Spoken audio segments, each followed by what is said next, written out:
முட்டை மசாலா செய்ய தேவையான பொருட்கள் என்னென்னு பார்த்துடலாம்.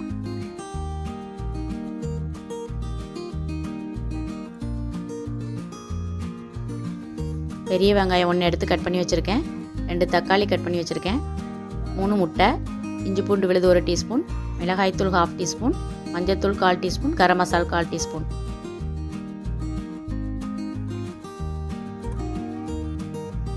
முதல்ல அடுப்பில் அகலமான பேன் வச்சுக்கலாம்.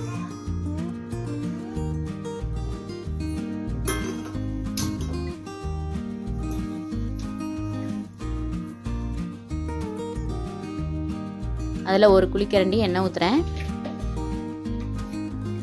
எண்ணெய் காஞ்ச உடனே பெரிய வெங்காயத்தை ஆட் பண்ணிடலாம். பெரிய வெங்காயம் நல்லா வதங்கணும்.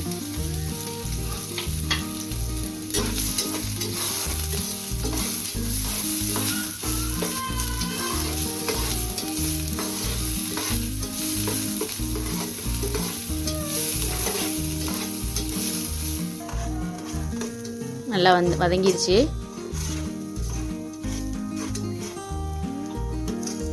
பெரிய வெங்காயம் வதங்கினோடனே நம்ம தக்காளி ஆட் பண்ணிடலாம்.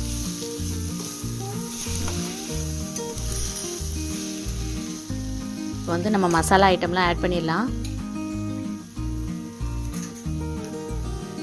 அதாவது மஞ்சள்தூள், மிளகாய்த்தூள் மட்டும் ஆட் பண்ணுறேன்.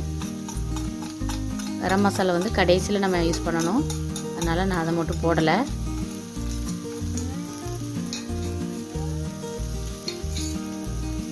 இஞ்சி பூண்டு விழுது 1 டீஸ்பூன் ஆட் பண்ணுறேன்.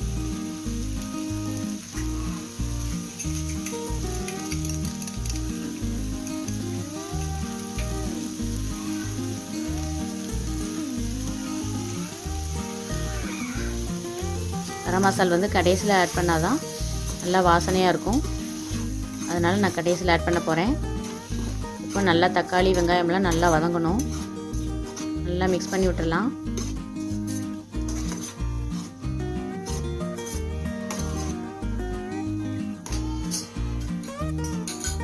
கொஞ்சம் போல் தண்ணி ஆட் பண்ணி நல்லா மிக்ஸ் பண்ணி விட்டுட்டு நான் மூடி வச்சு மூடி அடுப்பை சிம் பண்ண போகிறேன். ஒரு 5 நிமிஷம் வேகட்டும்.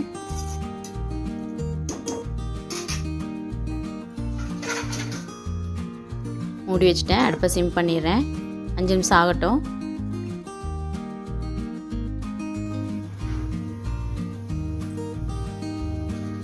பாருங்கள், 5 நிமிஷம் ஆயிடுச்சு. தக்காளி நல்லா மசிஞ்சு வரணும். நம்ம மசியலைன்னா அப்படி கரண்டி வச்சு நல்லா அப்படியே மசிச்சு விடலாம். இந்த மசாலா தோசை, சப்பாத்தி, பூரி இதுக்கெல்லாமே நல்லாயிருக்கும். செஞ்சு பாருங்கள்.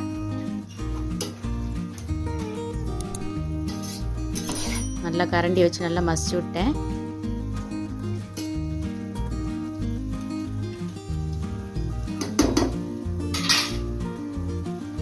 இப்போ ஒவ்வொரு முட்டையாக உடைச்சி அதில் ஊற்றணும். ஒரே இடத்துல ஊற்றாமல் தனித்தனியாக நம்ம ஊற்றணும். அடுப்பு சிம்லேயே இருக்கட்டும்.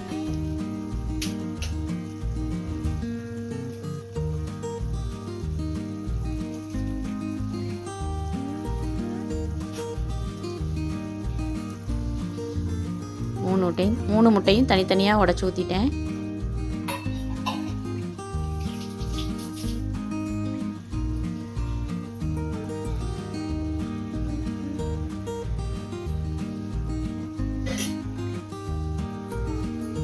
அந்த முட்டை மேலே கரம் மசாலா நான் அப்படியே தூவி விடுறேன்.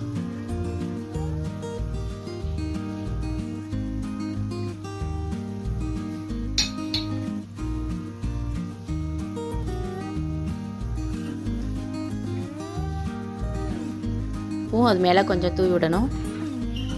முட்டைக்கு உப்பு கிடைக்கிறதுக்காக வேண்டி நான் அப்படி தூவுறேன். மூடி வச்சு ஒரு 5 நிமிஷம் சிம்மில் வேகட்டும்.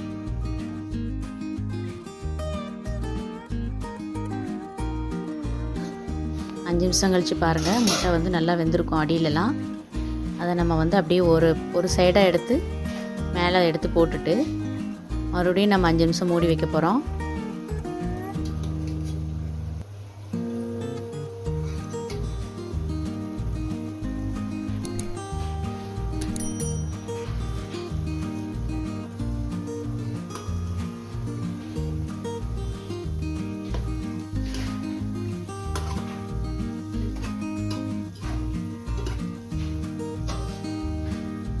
மூடி வச்சுட்டு ஒரு 2 நிமிஷம் வெந்தால் போதும்.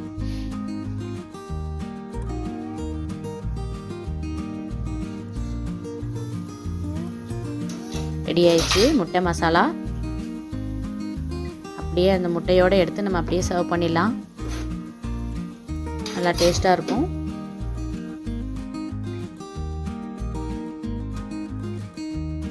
சுவையான முட்டை மசாலா ரெடி.